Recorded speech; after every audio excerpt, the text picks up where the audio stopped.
The modern world is drowning in skepticism.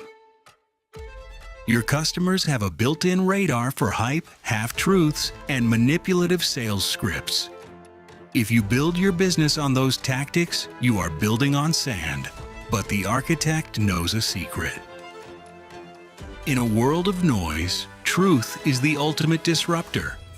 Today, we're ditching the guru tactics and opening ancient blueprints from Proverbs and Ephesians that prove honesty isn't just good morals. It's your most powerful business strategy. It's time to stop hustling and start building trust. Let's begin. The verse states, "The Lord detests lying lips, but He delights in people who are trustworthy." In the high-pressure world of sales, lying lips aren't always about massive legal trouble lies. It's usually much subtler. It's the hidden fine print. It's the slight overpromise on a delivery date. It's pretending a feature exists when it's actually still in development. Most salespeople think these small stretches of the truth are necessary to survive. But the architect understands that a lie is a structural crack. If you build your business on stretching the truth, the entire building will eventually collapse. To be trustworthy means your word is a solid foundation. When you speak, the market doesn't have to guess your intentions. Simply put, truth isn't just a moral choice. It's a brand-building strategy. Lying creates a trust deficit that you have to pay back with interest. Truth creates trust equity that pays you dividends forever. How do you implement this in a real sales call? You use a technique called radical disqualification. The next time a prospect asks if your product can solve a specific problem that it actually cannot solve or isn't the best at, don't try to pivot or work around it. Look them in the eye and say, "Honestly, we aren't the best fit for that specific need. You'd be better off with competitor alternative." This feels like losing a sale, right? Wrong. This is the ultimate power move.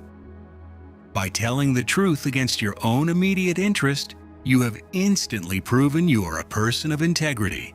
You've moved from being a vendor to being a trusted advisor. Paradoxically, because you are honest about what you can't do, the customer will now believe everything you say you can do with 100% certainty. You aren't just selling a product, you are selling the certainty of your character. Building a business this way is rare. Most people are too hungry for the quick commission to care about the long-term legacy. But here, we are building something that lasts. If you want to master the art of being a trusted architect in your industry and stay updated on how to lead with integrity, hit the subscribe button. We're creating a circle of leaders who value truth over hype. Why is this 3-minute lesson vital to your empire? Because in 2026, trust is the only currency that doesn't inflate. When everyone else is using AI-generated scripts and manipulative psychology, your truth becomes a high-value luxury. Framing your sales through Proverbs 12:22 means you stop worrying about closing the deal and start focusing on opening the relationship. You are no longer a prey chasing a commission, you are a builder selecting the right stones for your wall. If the stone doesn't fit, the customer isn't a match, you don't force it. You keep your integrity intact, knowing that a trustworthy reputation is the most profitable asset you will ever own. Now, being trustworthy clears your conscience and builds your brand. That's the internal work. But how do you handle the external pressure? What do you do when the buyer starts attacking your price or downplaying your value just to get a deal? In the next part, we're going to look at one of the most brilliant psychological observations in the Bible, Proverbs 20:14. and I'm going to show you how to handle the negotiation game without ever losing your cool or your truth. The verse says, "It's no good, it's no good," says the buyer, then goes off and boasts about the purchase. This is a brilliant 3,000-year-old observation of a modern sales problem. We've all been there. You present a fair price for a high-quality product, and the buyer immediately says, "It's too expensive.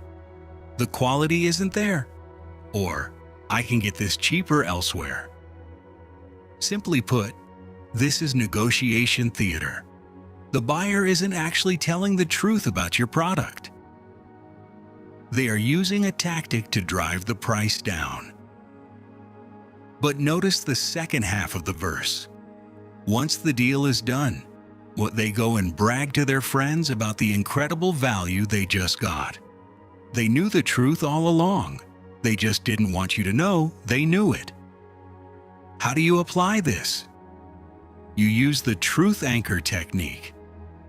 When a buyer attacks your value, most salespeople panic.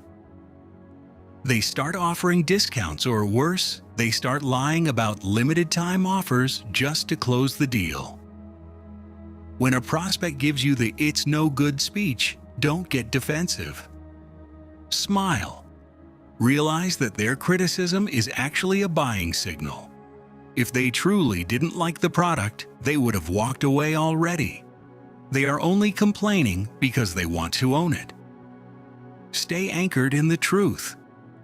Say this: "I appreciate your perspective, and I know there are cheaper options out there, but we've built this to a specific standard, and the price reflects the reality of that quality.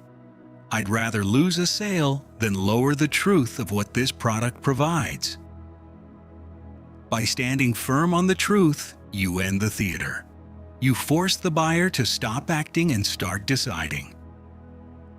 Often, they will buy at your price because your honesty makes them feel secure. Mastering this level of emotional intelligence is what separates the hustlers from the architects. Most people crumble under the pressure of a tough negotiator, but we use these principles to stay grounded. If you want to learn how to build a business that is resistant to market pressure and psychological games, hit the subscribe button. We're building a community where we value the foundation of character over the quick buck. Why is this important? Because you cannot build a legacy on a discounted reputation. If you let the buyer bully you into a lie or an unfair price, you lose their respect. But if you hold your ground with the truth, you win their trust. Framing your sales through Proverbs 20:14 means you understand the game, but you refuse to play it. You recognize that the buyer who complains the loudest is often the one who will brag about you the most later. Your job isn't to win the argument. It's to remain the steady, truthful architect in the room while the theater plays out around you. Now, you've learned how to stand firm during the negotiation dance. You've protected your value and your truth. But there is one more level to this. It's not just about how you speak to the customer. It's about how you view the customer. Are they just a transaction, or are they something more? In the final part, we're going to look at Ephesians 4:25. And I'm going to show you a perspective that will turn your customers into your greatest advocates for life. The verse says, "Therefore each of you must put off falsehood and speak truthfully to your neighbor, for we are all members of one body." In traditional sales training, the customer is often viewed as the other, an opponent to be defeated or a target to be captured. But Ephesians 4:25 introduces a radical systemic shift. It tells us that we are all members of one body. Simply put, in the world of business, your market is an ecosystem. If you lie to a customer to get their money, you are essentially poisoning the water you both drink.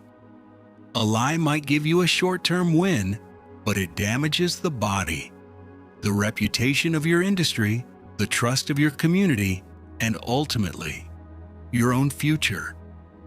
The architect realizes that selling isn't an us versus them game. It's an us with them game. When you speak truthfully to your neighbor, you are protecting the health of the entire system you live in. How do you apply this one-body philosophy? You use the legacy mirror technique. Before you ask for the credit card or sign the contract, pause and look in the mirror. Ask yourself, if this customer was my own brother, or if they were the person I had to sit next to at dinner every night for the next 10 years, would I still make this exact pitch? If the answer is no, you are treating them like an outsider, not a member of the body. To apply this, be the first to point out the limitations of your offer. Say, I want to be clear. This product is incredible for X, but it's not designed for Y. Well, I want to make sure your business stays healthy because your success is ultimately my success. This isn't just being nice. This is high-level strategy. You are building an advocacy loop. When you treat a customer like a part of your own body, they stop being a buyer and start being a partner who will refer you to everyone they know. This long game approach is why we don't just teach sales scripts here. We teach character architecture. The world is full of people trying to hack their way to $1 million, but we are building empires that can stand the test of time. If you want to be part of a community that values the one-body philosophy and refuses to sacrifice integrity for a quick check, hit the subscribe button. We're building something bigger than just profit. Why is this the final piece of the puzzle? But because sales is the beginning of the relationship, not the end. If you sell with falsehood, you spend your life looking over your shoulder. If you sell with truth, you spend your life surrounded by a body of supporters. Framing your business through Ephesians 4:25 means you are no longer a hunter, you are a gardener. You are planting seeds of truth that will grow into a forest of repeat business and a bulletproof reputation. You aren't just making a living, you are building a healthy ecosystem where everyone prospers.